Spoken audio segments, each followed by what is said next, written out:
Greetings, creating learners. My name is Mr. Simbi and welcome to today's class.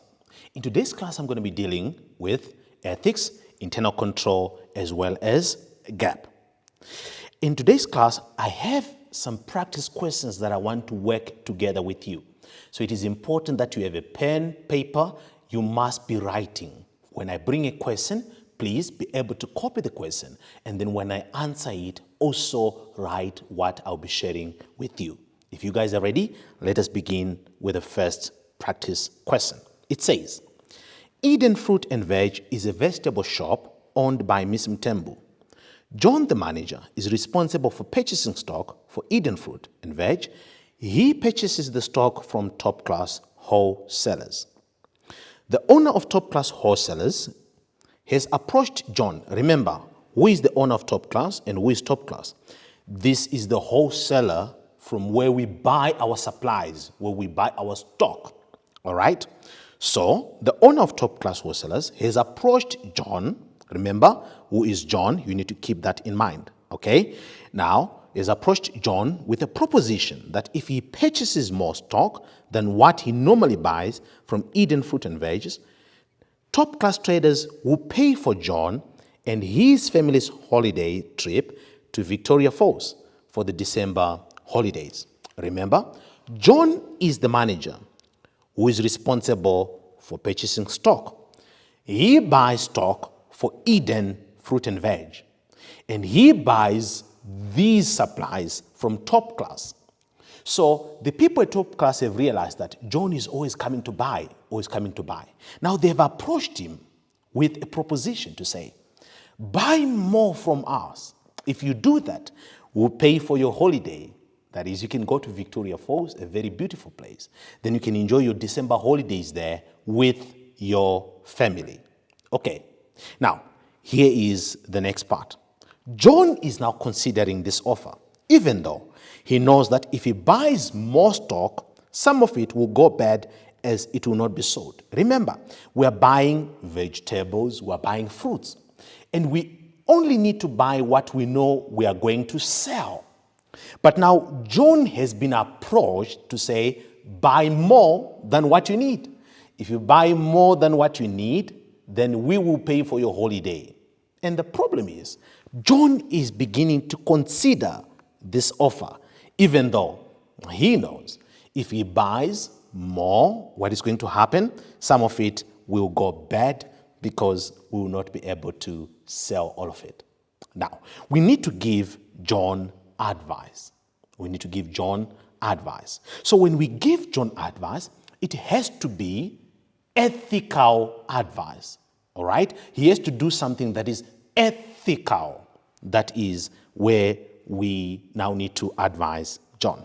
Here's the advice that we're going to give John. Accepting the offer is unethical, as this is corruption.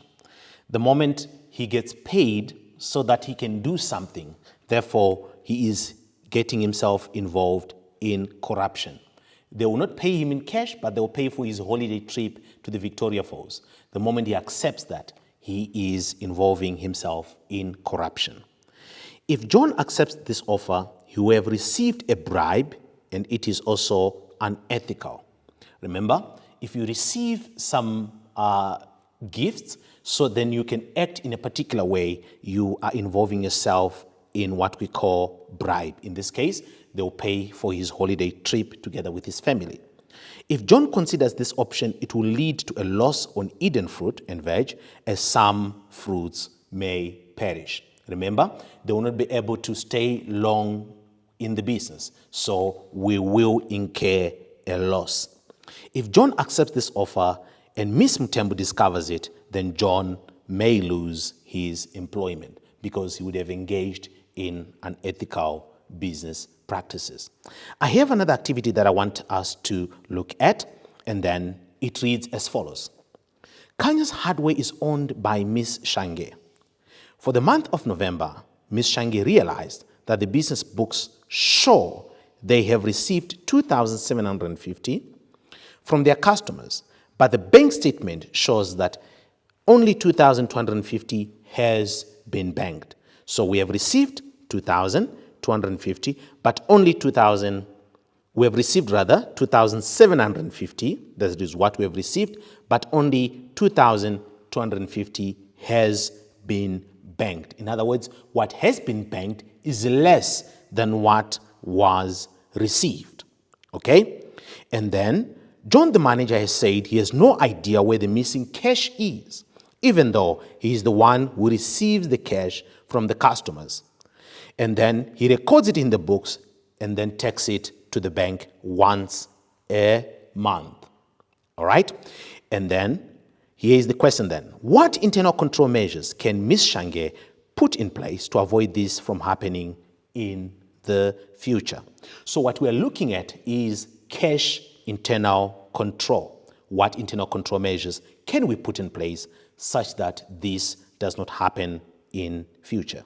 Number one, all cash received should be banked daily. This is very important. When we receive cash, we must bank it daily. And then separate duties of the person receiving the money. There must be a separation between the person receiving the money and the person who is doing the recording as well as the person who does the banking. So there has to be separation of duties. We must also encourage our customers to pay via EFT, that is electronic funds transfer.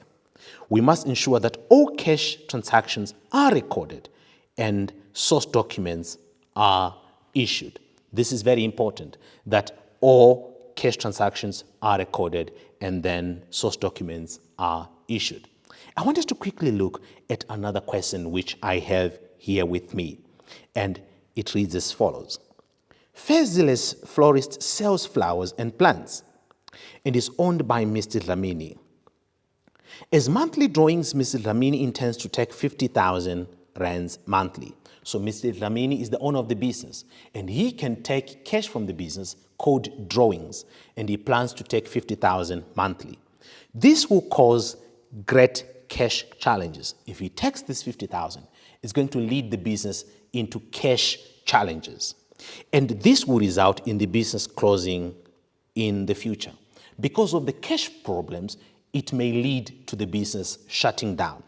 Now, we need to advise Mr. Dlamini with the use of gap principles on how he should operate the business.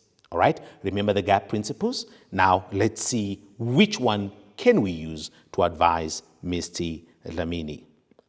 Here is my solution. The decision to take 50,000 drawings monthly will lead to the business closing down in the future, because they've already alluded that if he continues to do that, we will have cash flow problems and then the business may close in the future. So when we give him advice, we need to show him that if you continue taking so much, the business may close in the future. And if the business is going to close in the future, this then is against the going concern concept, which states that the transactions of the business, even drawings, these are transactions of the business. The transactions of the business must be conducted in such a way that the business may continue to operate in the future. When we transact, we must have the future in mind. And then Mr. Dlamini should therefore reduce the amount of drawings that he is getting from the business. Dear learners, we're going to take a quick break. Hope to see you very soon.